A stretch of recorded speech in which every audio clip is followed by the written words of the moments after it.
TNI ku sayang, TNI ku malang. Saat ini, rakyat mulai tersadar akan kacaunya kondisi negara. Dan mulailah rakyat teriak dan panggil TNI. Kemana TNI?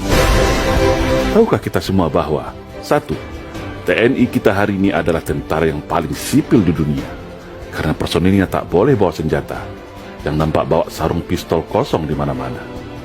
Dua, tahukah kita bahwa secara sistematis TNI kita seharusnya sebagai komponen utama alat pertahanan negara sekarang sudah bergeser menjadi komponen pembantu. Karena tugasnya hanya menjadi pembantu. Membantu tugas Polri, membantu bencana, membantu pemadaman kebakaran hutan, bahkan untuk menumpas separatisme yang jelas bahagian tugas pokok TNI tetap difungsikan untuk membantu Polri dalam tugas operasi penumpasan separatis yang diganti nama jadi kriminal dengan 1000 alasan. Yang komponen pendukung seperti komponen utama yang sudah jelas komponen utama TNI malah seperti komponen pendukung. Aneh bin ajaib.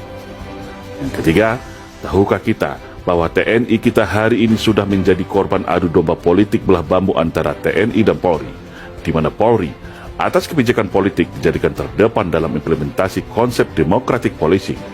Sementara RUU Kamnas sengaja di-PTS-kan. Makanya TNI selalu berada di belakang Polri atau sebagai pembantunya saja. Yang keempat, tahukah kita bahwa jumlah Polri hari ini sudah 3 kali lipat jumlah TNI, alias 1:3, di mana secara anggaran pun Polri jauh fantastis di atas anggaran TNI.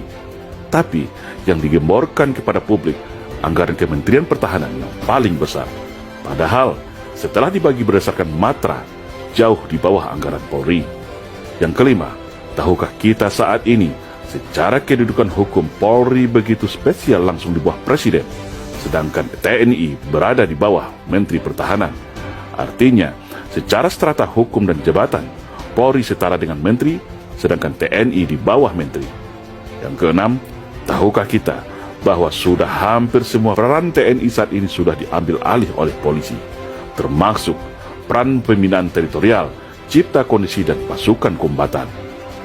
Yang ketujuh, tahukah kita bahwa secara persenjataan organik, hari ini Polri lebih canggih daripada senjata organik TNI. Senjata pasukan Densus 88, Gegana, dan Brimob, Polri lebih canggih daripada senjata Batalion Infanteri Raider sekalipun. Yang kedelapan, tahukah kita saat ini ada namanya istilah multifungsi Polri yang melebihi peran dwifungsi ABRI era Orde Baru yang dulu kita caci maki. Saat ini peran polisi sangat dahsyat dan luar biasa. Sampai ada anekdot yang beredar, NKRI adalah kepanjangan dari Negara Kepolisian Republik Indonesia. Yang kesembilan, tahukah kita saat ini tak jelas lagi batas antara dimensi pertahanan dan keamanan, di mana seharusnya jelas mana yang tugas pokok TNI sebagai komponen utama pertahanan dan mana tugas Polri sebagai komponen pendukung. Yang ke-10, tahukah kita saat ini fungsi teritorial TNI sudah diberi tak jelas lagi fungsi dan tugasnya. Padahal 49.000 babinsa seluruh Indonesia adalah mata dan telinga TNI dalam upaya cegah dini, tangkal dini terhadap ATHG, yaitu ancaman, tantangan, hambatan dan gangguan terhadap negara. Hal itu adalah termasuk dalam 5 kemampuan teritorial, tapi ternyata Babin Kamtibmas yang lebih berkuasa soal deteksi dan cegah dini. Maka terjadilah seperti hari ini, rakyat mudah diadu domba, tidak ada penengah. Walaupun TNI tahu siapa aktor dan dalangnya dalam setiap konflik sosial, tetapi tak bisa berbuat apa-apa karena terkunci oleh aturan dan tidak logis. Itulah yang disebut dengan serangan asymmetric war untuk melemahkan negara dari dalam. Yang ke-11, tahukah kita bahwa Panglima TNI hari ini ditunjuk oleh Presiden, sedangkan Presiden adalah bahagian dari kekuasaan politik. Bayangkan, apabila kewenangan politik ini disalahgunakan untuk mengkooptasi TNI agar manut dan tunduk kepada kehendak kekuasaan, bukan kepada rakyat dan negara lagi. Jangan heran kalau Pak Dirman tidak mau diatur 100% oleh Bung Karno soal perang gerilya. Jangan heran Pak Yani tidak mau diatur dalam soal pemberian senjata dari Cina untuk kaum komunis. Yang ke-12, tahukah kita bagaimana TNI kita secara kekuasaan politik tidak berdaya dan tunduk di bawah kekuasaan politik? TNI tunduk pada kekuasaan supremasi sipil, tapi anehnya dan kontradiktif, Polri yang katanya sipil bersenjata mempunyai pasukan kombatan, peralatan tempur mutakhir, sehingga di dunia boleh dikatakan Polri adalah polisi yang paling militeristik di dunia saat ini. sampai memerangi terorisme dan separatisme yang seharusnya tugas TNI juga diambil oleh Polri. TNI tidak punya kewenangan apapun, khususnya Angkatan Darat. Yang ke-13, tahukah kita kalau TNI hari ini secara institusi terikat oleh undang-undang dan secara individu terikat oleh Sumpah Sabta Marga.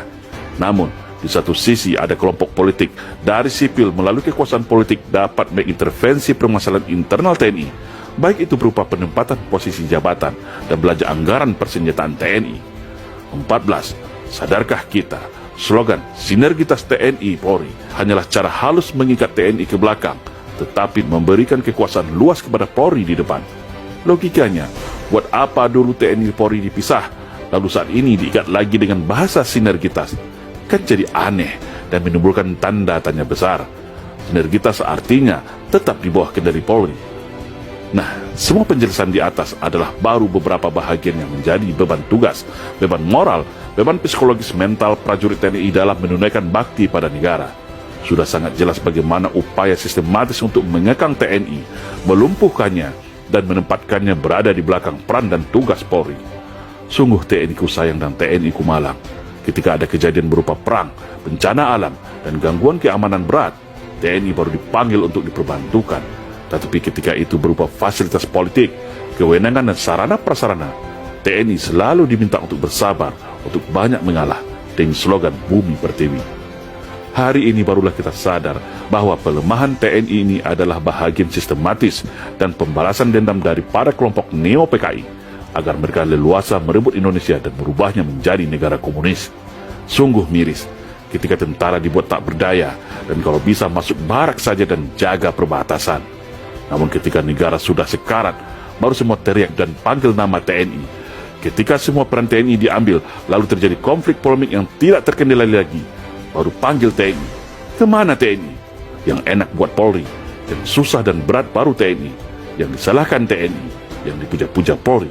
Inilah yang dirasakan oleh para keluarga besar TNI hari ini. Dan itulah yang kita maksud sudah terjadi infiltrasi politik belah bambu untuk memecah TNI dan Polri. Satu diangkat, satu diinjak. Dan strategi ini baru sekarang kita sadar adalah bahagian infiltrasi politik para anak PKI yang berhasil menyusup secara halus mempengaruhi putusan politik pasca reformasi. Lalu siapa lagi yang akan jaga bangsa ini dari upaya infiltrasi ke masyarakat untuk adu domba, hasut menghasut, dan berupa perang narkoba atau lainnya yang tujuannya untuk melemahkan Indonesia dari dalam? Sungguh TNI ku sayang, TNI ku malang. Semoga bangsa ini tersadar dan mengembalikan jati diri TNI sebagai tulang punggung negara. Saya yakin, kalau fungsi teritorial TNI berjalan dan TNI kembali ada tempat di Senayan, maka insya Allah agenda komunisme di Indonesia akan kembali bisa dipatahkan. Karena TNI punya peta dan tools strategi untuk itu. TNI harus kembali menjadi jati dirinya sebagai prajurit Sabta Marga yang berwibawa sebagai penjaga Garuda, pengawal Pancasila, garda utama menjaga keutuhan NKRI. Karena saya yakin, secara personal dan mayoritas, insya Allah, TNI masih akan setia kepada Pancasila, masih akan setia kepada rakyat Indonesia, sesuai sumpah janjinya setia kepada NKRI. Insya Allah. Salam Indonesia Jaya.